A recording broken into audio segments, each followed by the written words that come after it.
Hi மக்களே, இன்னைக்கு நம்ம லிவ்யாட்ட ஒரு கேள்வி கேட்கலாம். ஓகேவா? ஒரு நாள் அதிகாரமோ ஆர் சிஎம் ஆகிற பவர் உங்களுக்கு கிடைச்சிச்சுன்னா நீங்க என்ன திட்டம் கொண்டு வருவீங்க?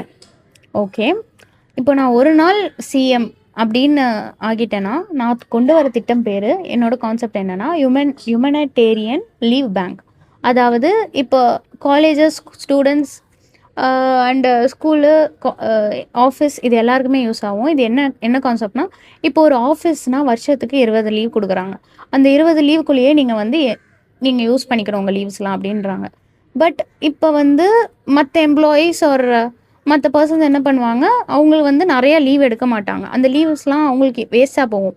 அந்த லீவை அவங்க சேகரித்து ஒரு பேங்க் மாதிரி அதில் ஒரு இதை சேகரித்து வச்சுருந்தாங்கன்னா, மிச்ச எம்ப்ளாயீஸ் யாருக்கு முக்கியமாக தேவைப்படுதோ, அவங்களுக்கு 20 லீவே முடிஞ்சிருச்சு, மறுபடியும் எமர்ஜென்சியாக உண்மையாலே ஒரு லீவ் தேவைப்படுது அப்படின்னாங்கன்னா மற்ற எம்ப்ளாயீஸோட லீவை இதை யூஸ் பண்ணிக்கலாம். இந்த கான்செப்டை தான் நான் கொண்டு வருவேன். இது நிறைய விஷயத்துக்குமே இது ஹெல்ப்ஃபுல்லாக இருக்கும்னு நான் நினைக்கிறேன். அவ்வளோதான். இது ஒரு நல்ல திட்டம். நிறைய இடத்துல இருந்தால் நிறைய பேருக்கு யூஸ்ஃபுல்லாக இருக்கும். டக்குன்னு வர எமர்ஜென்சி, சடன் இல்னஸோ ஆர் வீட்டில் யாருக்கோ உடம்பு சரியில்லை, இந்த மாதிரி இதுக்கெல்லாம் இது யூஸ்ஃபுல்லாக இருக்கும்னு நம்புகிறேன்.